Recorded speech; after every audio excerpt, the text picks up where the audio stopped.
Have you ever wondered why music can make you cry, even when there are no words? How a simple melody can instantly transport you back to a memory you haven't thought about in years? Or why every single human culture on Earth, no matter how isolated, has created music? Think about that for a moment. Languages are different. Religions are different. Food, clothing, traditions, and customs are different. But music? Music exists everywhere. From the busiest cities to the most remote tribes hidden deep inside rainforests, humans have always sung, danced, and created rhythms. That raises an incredible question. Why? Why do humans love music so much? After all, music doesn't feed us. It doesn't protect us from predators. It doesn't build shelters. From an evolutionary perspective, music almost seems useless. And yet people spend billions of hours listening to it every year. Some dedicate their entire lives to creating it. Others cry because of it. Some even risk their lives to protect it. So what is it about music that makes it so powerful? The answer begins hundreds of thousands of years ago, long before guitars, pianos, or even language itself. Imagine you're an early human living around 200,000 years ago. There are no cities, no electricity, no phones, no internet. As the sun disappears below the horizon, darkness slowly covers the land. Your small group gathers around a fire. The flames crackle while shadows dance across the cave walls. Someone begins tapping two stones together. Another joins in by clapping. Then someone starts making simple sounds with their voice. Soon, everyone is moving together. No one planned it. No one practiced. It just happened. This may have been one of the first forms of music. Scientists believe rhythm probably existed before melodies. Long before humans learned to write songs, they were creating patterns of sound. A heartbeat, footsteps, hands clapping, branches hitting together. Nature itself was full of rhythm. The rain, thunder, ocean waves, birds singing at sunrise. Our ancestors grew up surrounded by repeating sounds. Over thousands of generations, their brains became incredibly good at recognizing patterns. That ability helped them survive. Recognizing the rhythm of approaching footsteps could mean the difference between life and death. Hearing unusual sounds in the forest could warn of danger before you ever saw it. The human brain evolved into a machine that constantly searched for patterns. Music takes advantage of that system. Instead of random noise, music gives the brain something it loves: predictable patterns mixed with small surprises. And surprisingly, your brain rewards you every time it predicts those patterns correctly. That's because listening to music activates one of the most important systems in your body: the reward system. Whenever you eat delicious food, accomplish a goal, fall in love, or experience something enjoyable, your brain releases a chemical called dopamine. Dopamine is often called the feel-good chemical, but that's only part of the story. Its real job is to motivate you to repeat behaviors that your brain considers valuable. What's fascinating is that music also triggers dopamine release. Brain scans show that when people listen to their favorite songs, the same reward circuits become active as they do when eating chocolate or winning money. In other words, your brain treats music as something incredibly valuable. But here's the strange part. Unlike food or water, music isn't necessary for survival. So why would evolution reward us for listening to sounds? Some scientists believe music wasn't originally created for entertainment. It may have been created for something much more important: cooperation. Imagine trying to survive in prehistoric times, hunting giant animals, building shelters, protecting children, escaping predators. None of this could be done alone. Humans survived because they worked together, and music may have helped make that possible. Think about soldiers marching in perfect rhythm, or people rowing a boat while singing together, or thousands of fans clapping in perfect synchronization during a concert. When people move to the same rhythm, something strange happens. They begin feeling more connected to one another. Experiments have shown that strangers who clap or walk in sync become more cooperative afterward. They're more likely to trust each other, more willing to help. Even babies as young as 14 months old are more likely to help someone after moving together in rhythm. Music literally helps strangers become a group. For our ancestors, that could have meant better teamwork, better hunting, better protection, and ultimately, better chances of survival. But music doesn't just connect people. It also changes what's happening inside your brain. When you hear your favorite song, dozens of different brain regions suddenly become active. The parts responsible for memory, emotion, movement, attention, prediction, even imagination. Very few activities activate as much of the brain as music does. That's why hearing a familiar song can instantly remind you of a specific moment from years ago. Maybe it's the song that played during your first school trip, or the music you heard during a family vacation. Maybe it's connected to someone you loved. The moment the first few notes begin, your brain doesn't simply remember the song. It remembers the emotions attached to it. It's almost like opening a time capsule hidden inside your own mind. Scientists call this the music memory connection. Unlike ordinary memories, musical memories are stored across multiple parts of the brain. That makes them surprisingly difficult to erase. In fact, researchers have discovered something remarkable.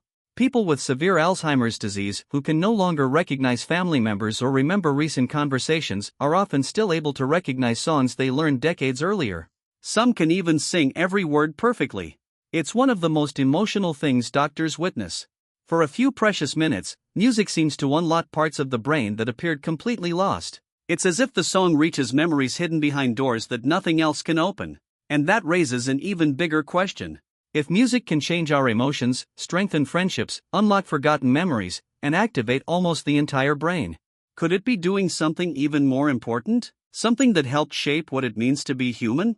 The answer might be yes. One of the strangest things about music is that it can create physical reactions. Have you ever listened to a song and suddenly felt chills run down your arms? Maybe the hairs on your skin stood up. Maybe your heart started racing. Some people even begin to cry without fully understanding why. Scientists call these moments musical chills, and they happen when a song exceeds your brain's expectations in just the right way. Remember how the brain loves patterns? When you listen to music, your brain is constantly trying to predict what comes next. It guesses the next note, the next beat, or the next chord before it even happens. Most of the time, it's correct. But great music does something special. It surprises you without completely breaking the pattern. A sudden change in melody, a powerful chorus, a perfectly timed pause, an unexpected note. When that happens, your brain experiences a burst of excitement, releasing even more dopamine. That's why the best songs don't just sound good. They feel good. They're almost like puzzles your brain enjoys solving. But not everyone experiences music in exactly the same way. Have you ever wondered why one person loves heavy metal while another prefers classical music? Or why one song makes someone cry while another person feels absolutely nothing? Part of the answer lies in memory. Every song becomes connected to moments in your life. Your first friendship, your first heartbreak, a family road trip, a graduation, a wedding. Music quietly attaches itself to emotions as they're happening. Years later, hearing that same melody can instantly bring those feelings back. It's almost like your brain stores emotions inside songs. That's why two people can hear the exact same piece of music and experience completely different emotions. They're not really hearing the same song. They're hearing different memories. But there's another mystery. Why do people enjoy sad music? It doesn't seem to make sense. Normally, humans avoid sadness. We don't seek out painful experiences. Yet millions of people willingly listen to heartbreaking songs. Some even say sad music makes them feel better. How is that possible? Psychologists believe sad music allows us to experience powerful emotions without real danger. When something tragic happens in real life, the brain experiences stress. But when the sadness comes from music, your brain knows you're actually safe. It's like watching a sad movie. You can experience grief, loss, hope, and love while sitting comfortably in your room. Music gives us a safe place to explore emotions that might otherwise be overwhelming. And sometimes that's exactly what we need. Music can also do something almost magical. It can synchronize people. Think about concerts. Thousands of strangers begin singing the same lyrics at exactly the same moment. Their hearts start beating at similar rates. Their breathing becomes synchronized. They clap together, move together, jump together. For a few minutes, hundreds or even thousands of individuals begin acting like a single organism. Scientists have measured this effect.